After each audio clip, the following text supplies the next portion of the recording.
What up, y'all? I'm JT, Chef Tickles, the Alaskan Sniper. I'm here with your boy Chris Easy, Deuces -1, Chris Evans. What up? What up? We're joined here with our man Big Daddy, the boy himself, Faraz Sani, What it do, baby? DB the Assassin, Sharp Knuckles, How's it going? and let's get into it. This is Hoop Session. All right, what's up, guys? Back again for episode 9, Hoop Session. So we're going to be talking Western Conference divisions. Going to break down each division, each team, similar to what we did with the Eastern Conference last episode. Just kind of go through and see what everybody's ceiling, what everybody's floor is, if there's going to be any potential trades or other expectations. So Pacific Division starts us off with a loaded division. First of all, if you guys look at that, it's absolutely crazy. But DB, Golden State, obviously a huge blow losing Clay. So where do you see them coming into this season? Yeah, man. But speaking of stacked divisions, though, like last week, we failed to mention how stacked the Atlantic Division was.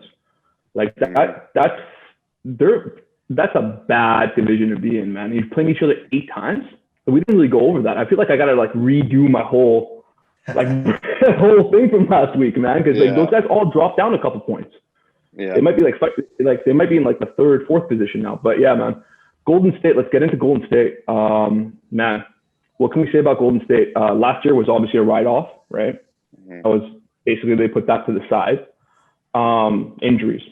That's basically all it was, injuries for them. But, you know, that's expected when you go to the finals like 15 times in a row. yeah, right? exactly. Like, they just played too many minutes. They just put too many minutes on those bodies, right? They went to the USA, like they played for the Team USA. They did all that, right? So it was just too much for them, man.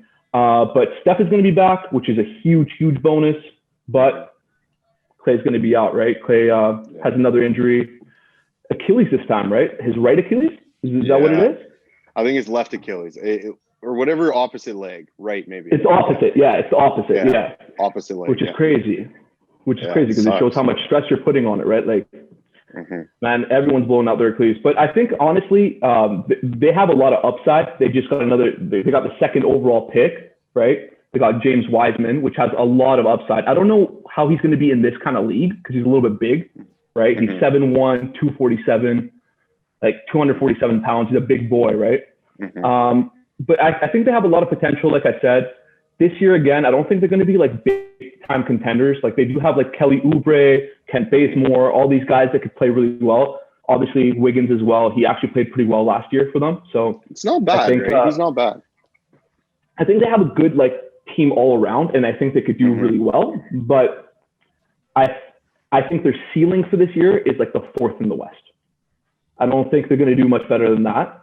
And I think their floor, I don't know, man. Can they miss the playoffs? Do you guys think it's possible to miss the playoffs for them? I think that's kind of DNA, though. A play-in game upset, I think, is possible for Golden State. You think so? I think so. I think Steph is good enough with the pieces they have to make the playoffs. If he's healthy. I think it has to, right? Like I think he has to. Like with that kind of culture that they have there too, like they have a winning mentality. They know how to win. They've done it before. That makes it like just a little bit easier. I think they have to make the playoffs, but I think like in that 6th spot, maybe 7th spot. I don't know, but I think they'll make the playoffs. And I think they could upset a team, maybe, but not if they catch like Lakers. The Clippers, I think they might be able to upset, to be honest with you. But yeah, that's basically it on them, man. Yeah, straight up, and like we were saying with the loaded division, you know, so Stephen he's gonna have to play all those games, right? I don't see him being able to kind of take any games off when you're playing Clippers, Suns, and Lakers. 7, 8 times each? That's like, you know, almost a 30-year season right there playing those teams. So crazy, man. That's actually crazy. Yeah, it is. You know, they got Sacramento in there as well, kind of a dud, but Clippers losing a couple pieces, gaining a couple pieces. Faraz, how do you look at the Clippers coming up into this next season? What do you expect from them? The Clippers are going to be an interesting team, man. Last year, I mean, to start the season, they were favored to win it all. I mean, we all knew that. At one point, I actually thought that they might take it all too. Coming into this year, like I don't think anyone really thinks that anymore. If you look at the roster, overall, it's essentially the same. The key players, other than losing Montrezl Harrell, which was huge. You lost a guy who was giving you 20 and 7 or 8 every night. But they got Ibaka back, which, I mean, it's definitely a downgrade, but he does offer that floor spacing, that 3-point shooting. He still gives you like solid defense. He doesn't give you as much energy as Harrell would, but the effort's going to be there. But it's going to be tough. I mean, I feel like they are a top 4 team if you still look at it with Kawhi and what he's proven, and with Paul George. If Pandemic P turns out to just be a one-time thing. Honestly, I can see their ceiling being a 2 seed. Like, I can see them being good enough to claim that 2 spot, but I also think there's about 4 teams in the West that can be that number 2 seed. I mean, their floor though. I think the worst they do is fall out of the top 4. They take that that 5 or 6 seed, and that's if everything goes bad. I mean, that's like a really bad season for them if they end up being the 5 or 6 seed, because they might not get out of the first round. Right. Yeah. With how stacked it is, right? They might end up getting like a Dallas in the first round or something like that, right? So I think trying to get in the top 3 is going to be pretty crucial for them. Yeah. You think Ibaka is a downgrade on Harrell? I think honestly they're about the same, if not Ibaka is a little better. Like, he's definitely better offensively. He can shoot it and whatnot. He's more athletic. Not more athletic, but he's more versatile, I think. And he's a better defender too, I think too. On the better defensive part, I would disagree. I think Ibaka might give you that little bit of like shot blocking that might seem like he might be better overall. I think he just has better timing with it. But I feel like that extra effort that Montrez gives it's something else, and it's something that his teammates feed off of. And I think you're going to see that piece missing in the Clippers this coming year. Man, Montrez is a dog, and Ibaka doesn't have that dog in him. At least not as much as Montrez. Yeah. So that's where you're really going to feel it. Like, Pat Bev is Pat Bev, but you're going to feel it when you don't have Pat Bev and Harrell on that team at the same time. Ibaka was a dog in OKC. If you go back to OKC Ibaka, yes, that's a different story. Ibaka today, I think it's a little different. Man, he's put some miles on him though, right? Like, Ibaka's put a lot of like mileage on himself, and he's an older guy in the league now, right? He's not going to give you that same impact coming off the bench, especially. Like, when Montrez comes off the bench, that's just automatically like 2 or 3 offensive rebounds. He's going to run it paint to paint. Like, yeah, you're right. He's going to be missed. He's going to be missed. Yeah, absolutely. And I think that's going to be a huge part of the Lakers' growth this year, right? Is Trez coming off the bench with Schroeder. We might as well get right into Lakers right there. Like I said, picking up Schroeder, picking up Montrez, picking up Gasol. They re-signed Quinn Cook, which is whatever. Avery Bradley left, Rondo left, and Dwight left. So, and JaVale, they traded away JaVale. So they pretty much just upgraded their bigs and got a little bit more ball security off the bench. I think they'll miss Bradley and Rondo, both of them. But, between the different injuries and Bradley not even coming to the bubble, they pretty much got like 75% of one player out of 2 of those guys. Rondo was huge for them in the finals, but like I said, picking up Schroeder, that's definitely an upgrade. Gasol, that's a nice pickup for banging in the West and taking a bit of pressure off of AD. I think obviously the ceiling for them is championship, right? They have to win a chip or else it's going to be a failed season. So going back to back is kind of their ceiling, and their floor would be like a second round exit to, I don't know, Dallas just scares me this year. Like, if they get matched up with like a Dallas in the second round, that's terrifying. And you never know. All AD has to do is tweak something, right? So God forbid, but LeBron still does it, man. Yeah, LeBron definitely still does it. It's a shorter season. LeBron still gets them past Dallas though, man. I don't think LeBron lets I think LeBron is still LeBron, man. That's basically what you got to say about LA, man. They have a lot of good players, but LeBron. LeBron. He proved it again last year, man. I was the biggest hater on LeBron, and now he's the best, man. Exactly. And that's why I think they're trying to just puff everything up around him so that he doesn't have to do as much. but we'll say this a million times: playing each other in your division so much is definitely going to take a toll. Shorter season is going to matter as well. So I think Kuzma is really the guy that needs to step the fuck up. He needs to step up to be like an actual like good piece for them. He showed a little bit of effort on defense. Like I was actually quite impressed with his defense in the bubble. But like he needs to actually turn into like a starting like 3-and-D type guy for them to like have more than just like this year and next year with Braun or whatever it actually turns out to be. Like Kuzma is kind of the piece that needs to step up, but I think there'll be tons and tons and tons of coverage over Lakers, even from us over the next couple of days. So we can probably just move on from there. Phoenix, another exciting team that kind of added a lot of pieces. So, DB, what do you think about Phoenix there? Oh man, Phoenix is a wild card kind of for me. I don't know how they're gonna do. I know picking up Chris Paul is massive, just to teach him how to win. Like Chris Paul, as annoying as he might be to a lot of people, he's one of those guys that just can't lose. Like he can't take losing, and he makes you a better player. Like he just does it. So I think that's a huge pickup for them, and I think that's going to really boost Booker's game. It's just going to allow him to not have to be ball dominant, come off picks, come off screens, just get those easy looks once in a while. So I think that's going to be really big for them as well. Yeah, that's the big points for me. Other than I personally think they should get Kelly Oubre. I think that's one of those pieces that they're going to miss. But they did pick up Jay Crowder, which I think is also pretty big. Jay Crowder is going to be big on a lot of teams, just being a 3-and-D guy. I think he would be really well suited for like a championship caliber team like the Lakers. Like if they could have got a Jay Crowder type guy as well, I think that would have been huge for them. But yeah, he's got that ability to win as well. So I think they could their ceiling could be like a 8th, 7th seed, maybe 8th seed in the West. And I honestly think that they could also just be like a 12th to 13th seed as well, like as their floor.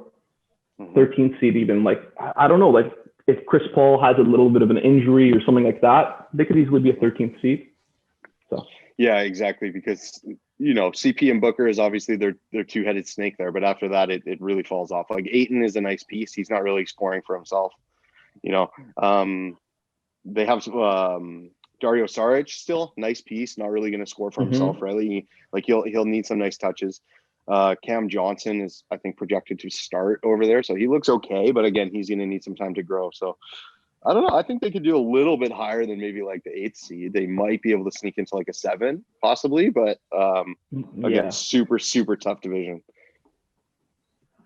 Chris, we haven't heard much from you. Jump over to Southwest and let's talk about Zion in New Orleans. I just want to touch on that Pacific division, like how Dinier said, you compared it to the Atlantic in the East, how every night's going to be a dogfight and every team is playing each other 7-8 times. I think it's going to be cool to see all those teams play, but the fact that all these strong teams are playing each other all the time is going to water down each team's record. Whereas like maybe a team like a Dallas team would come out because they have such an easier division, would come out as the number 1 seed in the West. So I feel like with that, comparing the separate divisions and saying how strong like the Atlantic is, the Pacific is the same way. Like you get Lakers, Clippers 8 times a season, that's going to water one or both teams' record depending on how they do, right? Exactly. Good point. Yeah, but New Orleans, I'm excited to watch them a full season of Zion. I know the NBA is spoon feeding Zion to all of us, but it will be fun to watch them. I think their ceiling is like pushing a team to Game 7 in the first round. I think like as a lower seed, pushing one of the higher seeds to a Game 7, I think that's their ceiling. They won't go any further in the playoffs. But I do have them as a high floor, being like a 9-10 seed losing in the play-in tournament. I don't think they'll drop any further than that. They have quite good core of young guys that maybe might be able to do some damage, especially because they didn't play in the playoffs this past year. They're fully rested. They might come out of the gates blazing hot. I just read earlier today that Zion has no minutes restriction heading into the season. So that should be fun to watch. Very happy. They got a new coach. New coach. Yeah. So the loss of Drew Holiday is going to be tough. But I think the way the Pelicans go is how Lonzo goes. If Lonzo can keep this team in check and keep like Zion and Ingram and JJ Redick all happy, that new kid from last year, Jackson Hayes, he's going to be a good pickup for them. I think that starting front court, I guess, they do have Steven Adams as well. Mm-hmm. And I think that starting front court of Zion and Steven Adams is going to give a lot of teams problems. I think early in the season, I think these guys are going to bang with the top teams in the West quite like strongly. And I think they might be able to pull out a few wins here and there off of upsets against like the Lakers or the Clippers, those top echelon teams. And those wins are probably very important for them getting into that play-in tournament, into that 6-7 seed potentially. So yeah, I'm excited with how this Pelicans team is going to look. And I guess we'll be seeing them. I think they have like 14 or 11 national TV games this season, which is in the top 5 of the league, which is quite crazy. So we will be watching a lot of them. Right. Yeah, of course. Until Zion is there, we'll be watching a lot of New Orleans. Faraz, you got anything on New Orleans and Zion? Fuck. It's funny enough. I was just on Instagram today. I don't know if you guys saw, but it was a Zion talking about Steven Adams. And it was hilarious. Zion was talking about, he's like, man, I used to think I'm strong, and like people were saying like, like I'm a strong dude. He's like, yo, you guys need to check out Steven. He's like Steven is strong. Like, he's actually just like, when he walks into a fight and just like walks in with his arm out and just kind of pushes everyone apart. Yeah. Oh man. He's like, I'm like, my God, I'm like, that guy would probably swat me like a fly. Like, yeah, for sure. And I'm a big guy. Yeah. But man, I'm honestly, I'm super excited to be watching New Orleans basketball. The NBA spoon feeding it to the fans. I'm gladly taking those spoonfuls, man. I think they're going to be super exciting to watch. I think as unfortunate it is with Drew Holiday being gone, it really opens up more space for the young guys to kind of try what they want and see what they can do. Yeah, it'll be fun. Yeah, definitely will be fun. Yeah. One of probably the biggest teams that I'm excited to watch is Dallas and Luka. So, Chris, run us through what you think we got there. Hopefully, KP can stay healthy. I don't know what the timeline for Dwight Powell coming back. I know he did his Achilles before we shut down even for the bubble. So, what do you think about Dallas there? I'm excited. Like, I think all of us are probably really excited to see Dallas play. Fingers crossed that KP does have a full season. If he does and Lucas stays healthy, I think that's going to be the team to beat in the West. Lakers obviously are there, but I think Dallas is the one that could make some noise in the Western Conference. It's going to be a Lucas show, though. He's going to put up MVP numbers just like last year, but I think he's going to be even more dominant this year. I think he's going to be the clear favorite for MVP this season, by not just a little bit, by a lot, I think. I think this is his year to really put himself and Slovenia on the map, really, I'd say. Especially like we talk about this almost every episode about how you're playing 7-8 games in each division. That division that they're playing in is quite weak right now. No disrespect to San Antonio, Faraz, but the Rockets about to implode, you have Boogie and Wall, 2 players coming off of injuries. It's sort of like Dallas's division for the taking. And like I said earlier, with how weak the division is, Dallas can pick up all these easy wins against the teams like San Antonio, the teams like the Houston if they don't do well, the teams like New Orleans as well. So, I mean, this team is somebody to look out for, and I think they can easily be first seed in the West. Wow. Their ceiling, Western Conference Game 7 buzzer beater loss is my ceiling for them. I think they can go quite far in the West. And then their floor obviously is the first round exit, being upset around the 3rd seed. I don't think they're going to drop lower than the 3rd seed, barring Luka and KP stay healthy. So yeah, right. So who are they losing? Who's hitting that game winner? Oh, probably AD. Not gonna lie. Oh, good shit. They're definitely exciting. Is Tim Hardaway still there? I forgot. Did they get rid of him? Let's see. Either way, like I think Luka will be feeding all those guys nicely. Like they lost Seth Curry. I'm not sure if they have Hardaway, but they still have other guys who are shooters around them. KP. They got Josh Richardson too, right? Oh, okay, yeah, that's nice. Yeah. That's nice. But the thing with Dallas is tough because like other than Luka and KP, the rest of the squad isn't really strong. Like they're players that do their role, can hit jumpers, but they're not anybody you'll that's like real right home to. Like fuck, like it's Luka and KP show really, and if KP's out, it's the Luka show. So that's going to be tough, but we'll see. Yeah, 100%. You're right. If they definitely want to like jump over the edge and win a championship, I think they need another piece. I don't know. I'm not too confident in them being third seed, but we'll see, man. You mentioned Houston. They're shaking things up. Obviously, that we had the Russ and John Wall flip. DB, what do you think about Houston? Are you still a fan, or what's going on there? So I don't know, man. I'm not a huge fan anymore. I'm going to say that. If they get rid of Harden at this point, I'll be a fan because I like Wall and Boogie together. Yeah, finally. Finally, 4 years too late, probably. But man, like, imagine those guys together 4 or 5 years ago. That'd be a deadly combination. That'd be, man, I wish it happened. But I mean, we get it now, I guess. Both of them coming off really, really bad injuries repeatedly. So, yeah. I'm not really sure what's going to happen with this team, to be honest with you. Like, there's nothing everything's just up in the air with them. Like, is Harden going to stay? Is he going to go? Is he going to be a whiny little star and sit out games and just force his way out?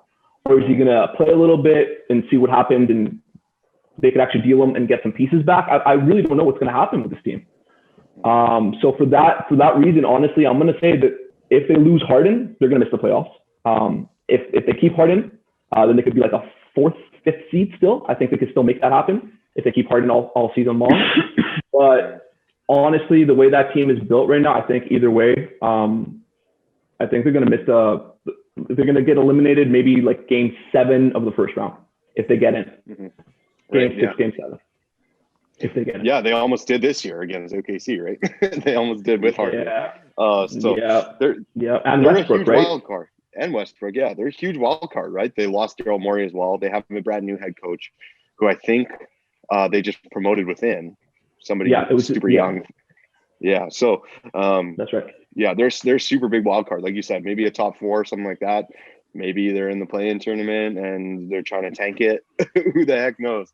From everything I'm hearing, apparently the Harden trade is going to happen sooner rather than later. But Houston doesn't have to trade him, right? If they want to keep him. They keep him, and I think Harden might be the kind of guy that would like sit out, but I think ultimately he would just play. I think. Do you think Harden does Harden have no trade clause? For sure, anybody has a no trade clause. Yeah, so he can choose if they send him off to somewhere shitty.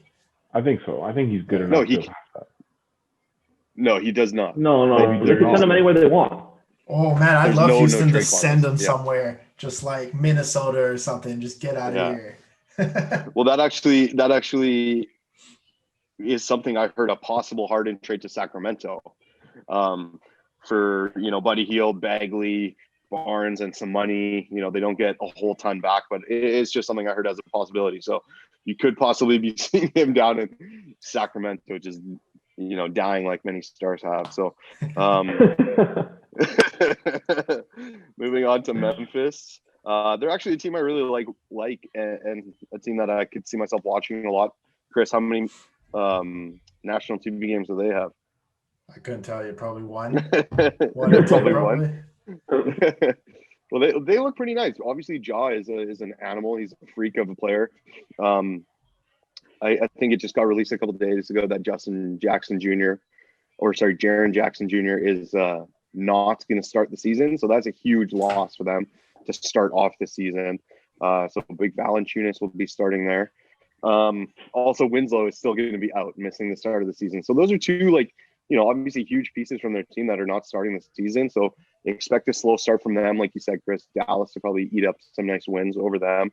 But they still have Dylan Brooks and Brandon Clark, 2 Canadian boys who are have been promising. It feels like Dylan Brooks more so. Brandon Clark, I think, is a rookie, but Dylan Brooks, I feel like I've been hearing about him being a good prospect for so many years now. It's finally time. I think he needs to like step up and actually be that starting small forward that Memphis is trying to give him.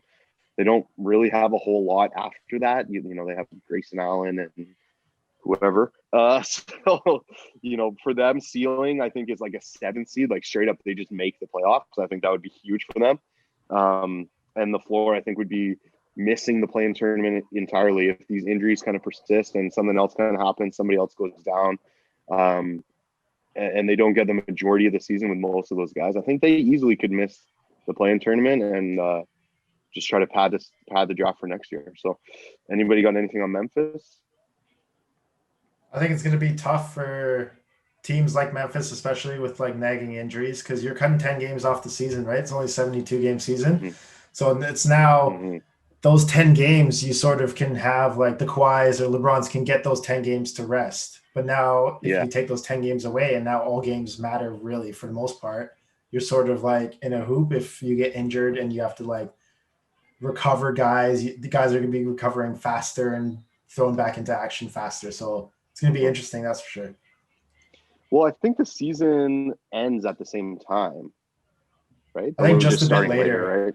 Yeah. Okay, but it's just because we're starting later too. But I think Memphis wished the season stopped 10 games earlier last year because they would have been the 7th seed and they would have got screwed. Yeah. Faraz, talk us through San Antonio and your boy DeRozan, who was just voted the 82nd best player in the league or something like that. Oh man, I've given up looking at those stupid ESPN rankings, man. Yeah. When they say Lonzo Ball is better, I stopped reading. Honestly, man, I wish I was talking about the Spurs of the past, but unfortunately, they aren't what they used to be. The roster hasn't really changed much from last season.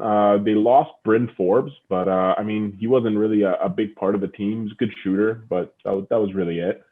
They still got Aldridge, DeRozan. DeJounte Murray is finally going to be fully healthy. Yes. I think that's the really nice part, like for San Antonio this season, is to see what he can really do, because we've seen what he's capable of, especially defensively, with that reach that he has. But if his offensive game has developed even a bit more, he's going to be a nice young player to watch. Ceiling, as sad as it is for me to admit, if San Antonio makes the playoff, that's amazing. The West is just too good. Aldridge is unfortunately a little too old. Their floor is definitely missing the playoffs. I can see it happening. That's the sad part.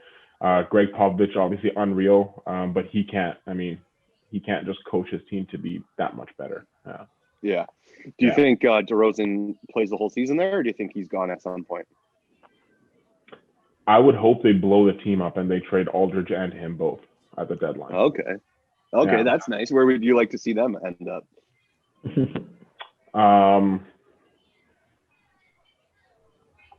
Aldridge, I'd be nice for him to go back to Portland. I'd kind of like to see that happen. Because he's still good. He's still like, goodbye Cantor or what? Yeah, I would definitely get rid of Cantor. I'm sorry, man, but my cricket brother, but it would be nice if I could see him end up there, finish it off with Dame. I think he only has about 2 years left of being a really productive NBA player. DeRozan, when I heard rumors to the Lakers, I was like unbelievably excited. Yes. Yeah. Just because I'd like to see him go back to his hometown. I hope he doesn't go back to the Raptors. Apart from that, I'm not sure what other team could really use him. He could be pretty exciting to watch in Denver. I think that might be a nice little. I looked a lot at trades with Denver. They have a lot of pieces that could come back that I think Pop would be interested in. But maybe DeRozan for Gary Harris. Will Barton, DeRozan and something. Yeah. Mm-hmm. Yeah. Well, the money match is there. I think DeRozan's pushing 30 mil next year. So, yeah. I think moving over to the, we've been talking about divisions a lot. I think by far the weakest division here in the Northwest. We got Utah, Portland, OKC, Minnesota, Denver. So this really reinforces my hot take of the Change My Mind episode where I said Portland will be the number 2 seed this year. So barring injuries, of course, hopefully, like I said, they'll be able to do that and just stay right behind the Lakers. But before we get into Portland, Chris, why don't you take us through Utah? They made a couple of moves. They brought Derek Favors back into the building. So what are your expectations for Utah? I honestly feel Utah is the Indiana of the Western Conference. They're always there. They're always in the 4, 5, 6 seed. They always maybe upset you in the first round or take you far in the first round, but there's nothing really exciting about that. Donovan Mitchell did get that big contract. They play sort of exciting, sort of not. So I can't really say too much more about that. It's just one of the teams I don't really have any interest in watching consistently on a consistent basis type of thing. Yeah, I think good point with that. The only thing that I would really add that I'm excited to see is Bojan Bogdanovic healthy. He's a nice piece for that team, especially with Joe Ingles. He played like absolute dog shit last year. He's getting a little bit older. So, if Donovan has that like just knockdown shooter in the corner with Bojan, like that's pretty nice. And he's a good defender as well. So he's a good player to have. And then hopefully Mike Conley can go back a little bit towards his former self. But yeah, not too high on Utah. For as I said earlier, I'm thinking Portland's going to be the number 2 seed. What do you think about that? I think, honestly, they could. Portland made it to the Western Conference Finals not too long ago. Yeah. I think this we all year. Know how that went. Yeah, I know, but hey, that's how it would have went with a lot of teams. Yeah. They added quite a few nice pieces this offseason. Robert Covington, I'd say, was the nicest piece that they got. He's going to stretch that floor. He's going to play defense. He's going to give you that effort. Very, very nice piece to have. Enes Kanter, he's a decent backup. I mean, honestly, losing Hassan Whiteside, you just lost a bit of defense there, but with him, you never know when he's going to try. So he can kind of give no effort for 5 games and try for 1 game, and then he gets like 20 points, 25 rebounds, and like 9 blocks. Who's that, sorry? That's like Hassan Whiteside. So, he left. He's in Sacramento. He's gone. Yeah. So I mean, Enes Kanter won't give you that, but he'll be a little. I see. Sorry. Yeah. I mean, honestly, I think they end up a 3 or 4 seed at best. Dame is going to have a crazy MVP-like year. That's a prediction. I think he's going to go off. I think he's going to average at least 30 points a game. Yeah. Derek Jones Jr. is another nice little piece they added. If he picks up his defense a little bit, he can get some nice minutes on that team. Re-signing Rodney Hood, even though he's coming off an injury, was also, I think, pretty clutch. Yeah, also Achilles. He was playing really well, though, right before he got injured. He was playing very, very well. Yeah. He's a hooper, man. He'll get buckets for them, for sure. He is a hooper, and they're having Zach Collins come back from injury. Nurkic was healthy last year, but, I mean, they're having just for him the back. bubble. Just for the he was only healthy in the bubble, so that they never even really got a full season out of him. Exactly. They're going to be a dangerous team. Dame is my favorite player. I mean, I hope they make it to the finals, but I mean, realistically, I don't think with what they have, they're not getting past the Lakers. Yeah, I agree. Dame can only push them so far. Especially with a team like the Lakers that's so front court heavy, right? And Portland's quite the opposite. I think they're finally healthy. For the love of God, they're finally healthy. Like, like Melo's back and he's even more comfortable. Like you said, Zach Collins, all those guys are finally healthy. Anthony Simons, I like that kid too. I'm glad they didn't move on from him. So Portland, I'm expecting big things from you. OKC, not so much. DB, take us through your old favorite team. Yeah, man. OKC, no bueno. Yeah, let's just say OKC is no bueno at this point. Yeah, they're just not in great shape right now. They're just, I think they're waiting to rebuild. That's basically it. If you just look at their next 50 years, their number one draft picks, it's just them and you, right? Is that basically the only people that are going to be drafting for the next little while? I think it's just them, straight up, just them. They have 17 first-round picks in the next 2 years. That's freaking crazy to me, man. Yeah. It's just basically them. It's going to be all them for the rest of the time. Yeah. But yeah, I mean, I don't think they have really much. As much as I hate to admit it, I like that Shea Gilchrist-Alexander kid. I think he's good.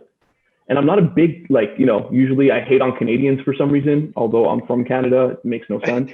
But you know what I mean, right? I usually don't like their type of playing style, like Wiggins. Andrew Wiggins, yes, yeah. Not a big fan of, but yeah, exactly. Those kind of guys, right? That give the rest of them, I guess, a bad name. But I mean, what's to be expected of a team? Do you think let's just list this off real quick. I just want to go through this. Yeah. Durant, Westbrook, Harden, Paul George. Yeah. Yeah. Okay. Four almost MVP caliber players of any year they play. Mm-hmm. They had them all within the past 5 years, 6 years, and now nothing. Right. So I mean, these guys have to rebuild. Yeah. I don't know. What do you guys think about this team? I think they, like you said, it's almost just more impressive because you said they had those four big guys. They had Ibaka that they got some picks back for as well. But all of those things just turned into so many more things, right? Mm-hmm. Like Westbrook, Durant, and Harden, they got there. They got so close. They were just maybe a year or two too young. Right. And then the next year is when, and then the next year is when, Golden State kind of flared up. But, other than that, they weren't getting over the hump. So the fact that they were able to turn those four guys and Ibaka into Shea and all these 17 picks that they have, they're getting even more back from Clippers from Paul George, and Paul George is out of there already. So, I think they still have a piece with Al Horford. I think he'll still garner a first round pick from a contender. But like you said, SGA looks like they're one kind of real player there right now. So I think honestly their ceiling is a 10 seed maybe in the West at this point. Tournament would be like a ceiling. Yeah, it'd be amazing for them. And their floor is I don't know, bottom 2 in the West. Worst. That could easily happen. Yeah, they could easily do that bad, which kind of sucks. But hey, they got to rebuild, and hopefully this is a team to watch in the upcoming years, right, in the next 5-6 years. So I think they're really trying. Sorry, when you think about it, when you look at all the teams in the Western Conference, Sacramento, OKC, Minnesota, that can easily be the bottom 3. Mm-hmm. And nobody would bat an eye because every other team is better than them in the West. Yeah. It's crazy. It's quite crazy. Mm-hmm. It's crazy. I think their OKC's following the Sixers mold, right? They're just a couple of years behind what the Sixers were trying to do with trust the process and tanking and all that over there. So I think OKC's on the right path. Like you said, DB, as soon as LeBron is kind of dusting his hands and Bronny's in the league, that's when OKC might actually be able to make some noise. So jumping ahead, you just said it, Chris, Minnesota. It's kind of a weird team as well. They could easily be, like you said, miss the play-in tournament and be one of those floor type teams, one of those bottom teams. But I think they have a lot of expectations for themselves this year. They have a solid starting 5, but they're going to be relying on their rookie, Anthony Edwards, a lot. Number 1 overall pick. They have Rubio, they got D'Lo, they got Edwards, Cat, and a couple other pieces here and there that they're a little bit decent. They have a tiny bit off the bench with, I like that Josh Okogie kid. I'm not sure why, but he looks okay. But realistically, will Cat and D'Lo take that team into the playoffs? I don't think so. I think a comfortable spot for them would be play-in tournament. And I think if they could grab that 8 seed, that would be a championship for them this year. So I don't want to spend too much time on Minnesota unless you guys got something there for Minnie. That's all for me. I think they miss KG a lot right now. They really miss KG. Yeah. They would take Kevin Love at this point. Yeah. They would take Wally Zerbiak at this point. Good shout out. Good. Goddamn. Wally Zerbiak. He was good, man. Good looking dude too. And then just rounding out the last of the Northwest there for the whole Western Conference is Denver. Them and Portland probably going to be battling to win this division. So Faraz, what do you expect from Denver, Jamal Murray there, and Michael Porter Jr.? To be honest, man, the Nuggets are the exact same team as they were last year, essentially. So they made the Western Conference Finals. Everyone knows they're a team to be reckoned with. Everyone knows Jokic is a triple-double machine. He facilitates everything that happens on that court. Jamal Murray can almost score at will, especially when he's hot. For them to kind of take that next leap, someone internally has to take that next step. Only logical choice is Michael Porter Jr. What I think is actually going to happen is I think they're going to showcase him for the first half of the season, and then you're going to see a trade happen at the deadline. Wow. Yeah, I think that's what's going to happen, and they're going to bring in another piece who could kind of contribute a little more currently than Michael Porter can. Do you have anyone in mind? Honestly, man, I don't know. DeMar looks nice, man. DeMar looks like a nice piece. Apart from that, I don't know who else is kind of available at the moment. But DeMar would be a very, very nice fit on that team. Do you think Denver would give up MPJ for DeRozan for like 2 more years, though? Well, that's the thing. It would have to be on a sign and trade. I think they would have to get more guaranteed years. Yeah, for sure. But again, it might not be DeRozan. It might be another piece. We'll see. Denver's tough, man. I can see them I can see them making the Western Conference Finals again. The next step for Jokic and Murray is to kind of get that competitive edge, get that, they need to develop their game mentally to another level and start getting that winning mentality, and then, we deserve to be here mentality that kind of pushes you forward. I don't think that's there yet, but that's just going to come with time. Do you think they can turn into like the Shaq and Kobe of the West? No, not as dominant, because that's just impossible. Yeah. But like similar traits. Bodies. 4-man Shaq. Well, I mean, it's different just because Jokic is like unbelievably opposite to what Shaq is. That's the only thing. Yeah. They don't do anything alike. Realistically, they don't. Yeah, he's got the big body and he can do some, bumping around down low. But no, it's not really his game at all, right? Like Shaq would just beat you up essentially. That's essentially what he would do. Falling people up. I think Jamal Murray has a bit of that mentality, like you were saying, Faraz. I think he's just starting to kind of develop it, and he's one of those type. We always say that like dog type player, but he's one of those type of guys. I think we've all heard that stupid story a million times in the playoffs about him shooting free throws in the snow.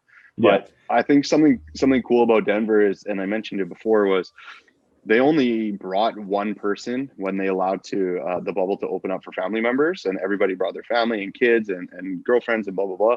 Denver only brought one person, and that was Michael Porter Jr.'s dad, who played in the league as well, who's that type of professional. So I think they are on that path of having that type of swagger, but I think it's more so like Jokic needing to play it up a little bit more. I think Murray's kind of bringing it up pretty good with them, but still maybe just one piece short.